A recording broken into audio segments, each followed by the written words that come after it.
پرانے عہد نامہ میں سے پیدائش کی کتاب اس کا دوسرا باب۔ سو آسمان اور زمین اور ان کے کل لشکر کا بنانا ختم ہوا، اور خدا نے اپنے کام کو جسے وہ کرتا تھا 7ویں دن ختم کیا، اور اپنے سارے کام سے جسے وہ کر رہا تھا 7ویں دن فارغ ہوا۔ اور خدا نے 7ویں دن کو برکت دی اور اسے مقدس ٹھہرایا، کیونکہ اس میں خدا ساری کائنات سے جسے اس نے پیدا کیا اور بنایا فارغ ہوا۔ باغ عدن۔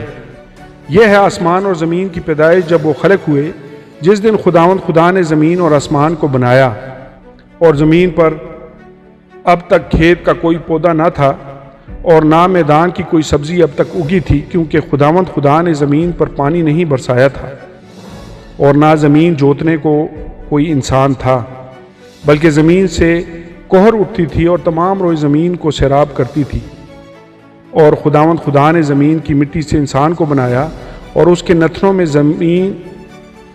زندگی کا دم پھونکا، تو انسان جیتی جان ہوا۔ اور خدا نے مشرق کی طرف عدن میں ایک باغ لگایا، اور انسان کو جسے اس نے بنایا تھا وہاں رکھا۔ اور خدا نے ہر ایک درخت جو دیکھنے میں خوشنما اور کھانے کے لیے اچھا تھا زمین سے اگایا، اور باغ کے بیچ میں حیات کا درخت اور نیک و بد کی پہچان کا درخت بھی لگایا۔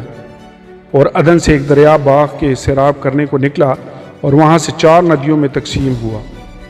پہلی کا نام فیسون ہے، جو حویلہ کی ساری زمین کو جہاں سونا ہوتا ہے گھیرے ہوئے ہے، اور اس زمین کا چوکھا ہے، اور وہ وہاں موتی اور سنگ سلیمانی بھی ہیں۔ اور دوسری ندی کا نام جہون ہے، جو کوش کی ساری زمین کو گھیرے ہوئے ہے۔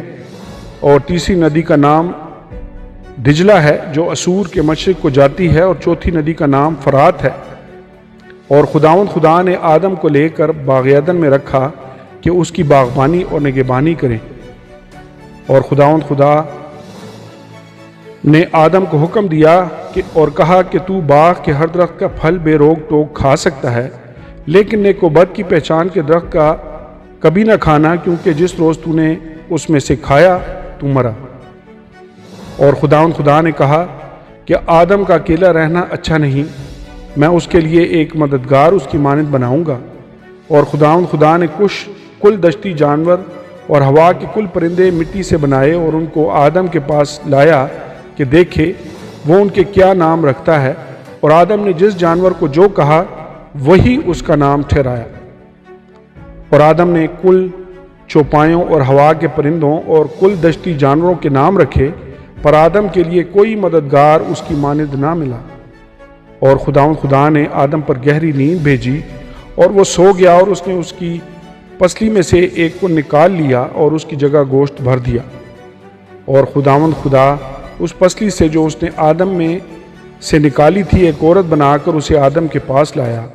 اور آدم نے کہا کہ یہ تو اب میری ہڈیوں میں سے ہڈی اور میرے گوشت میں سے گوشت ہے، اس لیے وہ ناری کہلائے گی، کیونکہ وہ نر سے نکالی گئی۔